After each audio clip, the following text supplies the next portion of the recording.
کشتی عمر رواں کے ناخدا یار نہیں، کشتی عمر رواں کے ناخدا یار نہیں، ہیں تو کشتی میں مگر ہاتھ میں پتوار نہیں۔ انما امرہ گر ہو جائے اس میں اعظم، انما امرہ گر ہو جائے اس میں اعظم، تو کن فیکون تو کبھی دشوار نہیں، کشتی عمر رواں کے ناخدا یار نہیں۔ نحمدہ ونصلی علی رسولہ الکریم، اما بعد، اعوذ باللہ من الشیطان الرجیم، بسم اللہ الرحمن الرحیم، اللہم صلی علی محمد وعلی آل محمد وبارک وسلم۔ نبی کریم صلی اللہ علیہ وسلم نے فرمایا، جس کے جیسے اعمال ہوں گے وہ اسی حالت میں اٹھایا جائے گا۔ تو ذرا ہم اپنے اعمالوں پر غور کریں، نظر ڈالیں، سوچیں، سمجھیں، غور و فکر کریں گے کہ ہمارے اعمال کیا ہیں۔ ایک دوسرے پر ظلم کرتے ہیں، ایک دوسرے کو ہلاک کرتے ہیں، ایک دوسرے کو تباہ و برباد کر دیتے ہیں، ایک دوسرے کی زندگی کو ختم کر دیتے ہیں۔ تو یہ تو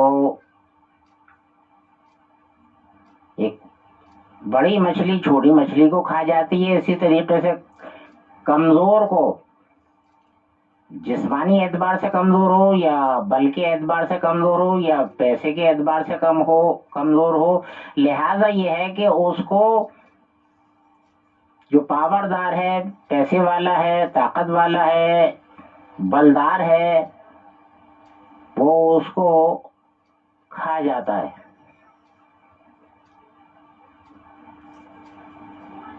اور اس کے علاوہ ایک عمل کھانے کا اور بھی ہے دوسرا طریقہ،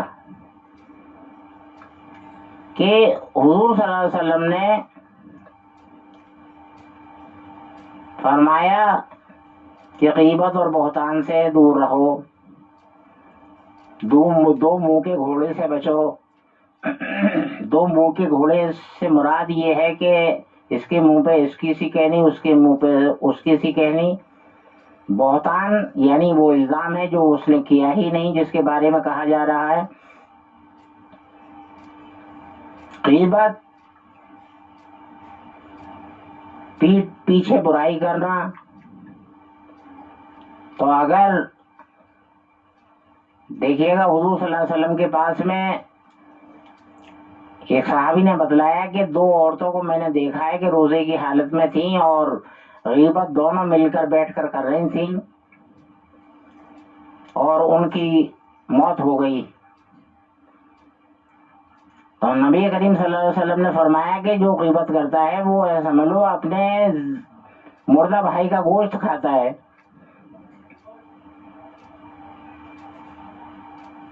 تو لہذا یہ ہے کہ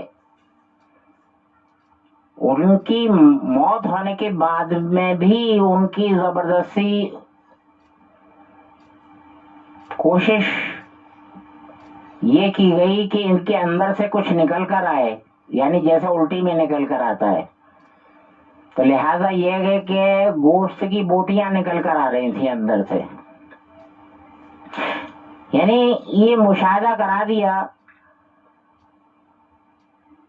یہ معجزہ دکھا دیا۔ نبی صلی اللہ علیہ وسلم نے جو کہا وہ دکھا دیا کہ دیکھو یہ حق اور سچ ہے۔ جنگلی جانور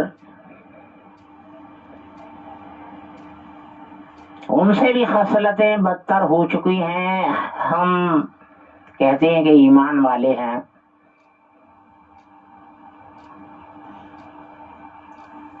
اسلام کے ماننے والے ہیں، کہاں ہے سلامتی؟ جنگلی جانور ایک دوسرے پر اتنا ظلم کرتے ہیں کہ ہلاک کر دیتے ہیں، کیا یہ انسان نہیں کر رہے ہیں؟ اگر غور کر کے دیکھا جائے تو پھر بھی ایک خوبی پائی جائے گی ان جنگلی جانوروں میں، مانیے کہ شیر اگر کسی بڑے جانور کو ہلاک کرتا ہے تو اپنا پیٹ بھر کر چھوٹوں کے لیے چھوڑ دیتا ہے۔ یہ انسان کا ہلاک کرنا ہے کہ وہ ہلاک کرتا ہے انسان کو، اور پھر بھی اس کی حوث ختم نہیں ہوتی۔ یہ قبر کی مٹی سے ہی ختم ہو پائے گی، یہ ختم نہیں ہوتی ہے۔ اب یہ سمجھ لیجئے گا کہ جب ہم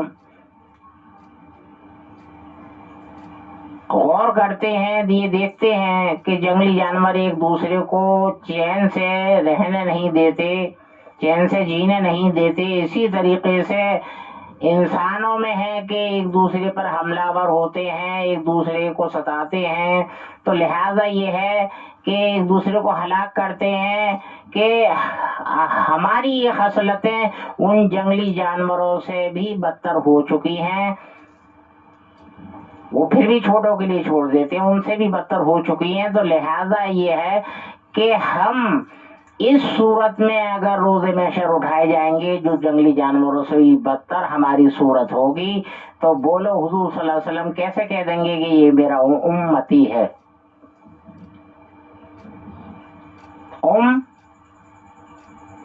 یعنی جڑ، متی ماننے والا، یعنی ہم ماننے والے ہیں ان کے ہیں، لیکن ہم ماننا اس کو نہیں کہتے، ماننا اس کو کہتے ہیں کہ ان کی پیروی کی جائے، تب تو ہے ماننا۔ زبانی صرف کہنا کہ ہم امتی ہیں، وہاں زبانی بات نہیں چلے گی، اعمال چلیں گے، جس کے جیسے اعمال ہوں گے ویسے ہی لوگوں میں اس کا حشر ہوگا۔ فرعون، حامان، شداد، قارون وغیرہ وغیرہ وہ سب تو گنا چکا ہوں میں، لیکن جنگلی جانوروں سے بھی بدتر حالت ہماری ہے، تو ہم ذرا غور فرمائیں۔ پانی کے جانوروں سے بدتر حالت ہماری ہے، تو ہم ذرا غور فرمائیں کہ ہم کس شکل میں اٹھائے جائیں گے، ہماری شکلیں کیا بن رہی ہیں۔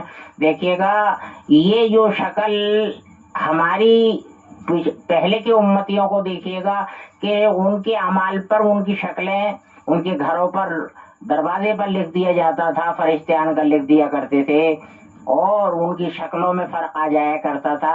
لہذا یہ حضور صلی اللہ علیہ وسلم نے اس چیز کو اللہ تعالیٰ سے قبول فرمایا کہ میری امت کا راز فاش نہ کر، تو اللہ تعالیٰ نے یہ قبول فرما لیا کہ ٹھیک ہے۔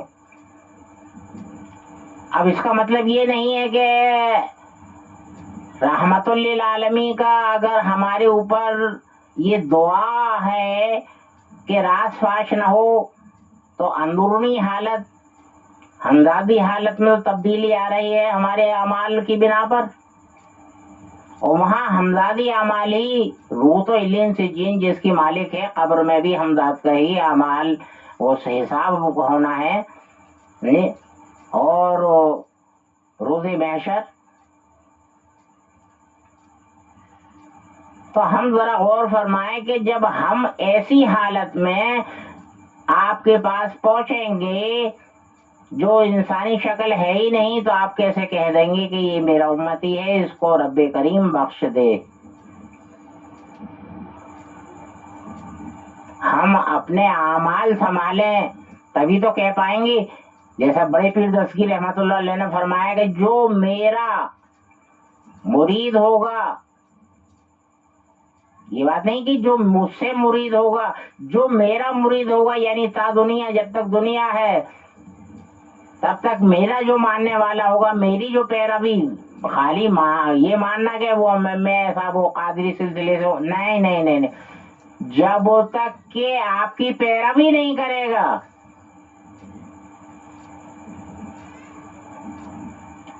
تب تک وہ آپ کا مرید نہیں ہے۔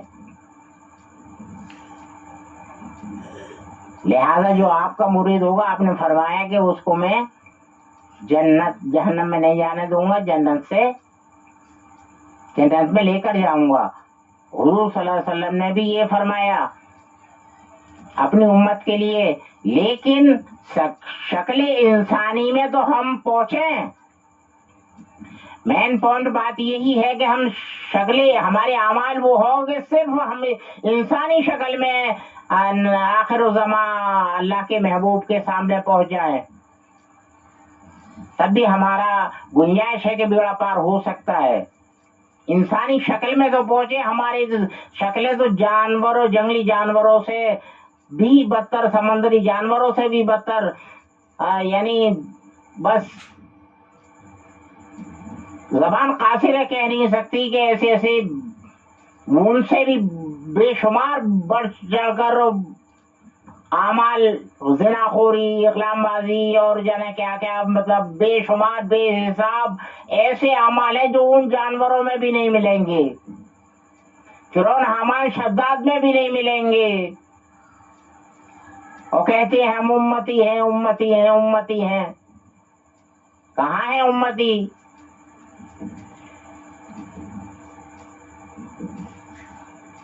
ہمیں یہ غور فکر کرنا چاہیے، دین حق پر چلنا چاہیے، اور ہم اگر دین حق پر رہیں گے تو حق تعالیٰ ہماری محافظت فرمائے گا۔ حضور صلی اللہ علیہ وسلم دین حق پر چلے تھے، تو حضور صلی اللہ علیہ وسلم بھی ہم پر اپنی نگاہ کرم نچھاور کریں گے، لہذا ہمارا بیڑا پار ہو جائے گا، ورنہ خسارہ ہے۔ اللہ تعالیٰ ہمیں خسارے سے بچائے اور اعمال صالحہ کی توفیق عطا فرمائے۔ وآخر دعوانا ان الحمد للہ رب العالمین برحمتک یا ارحم الراحمین۔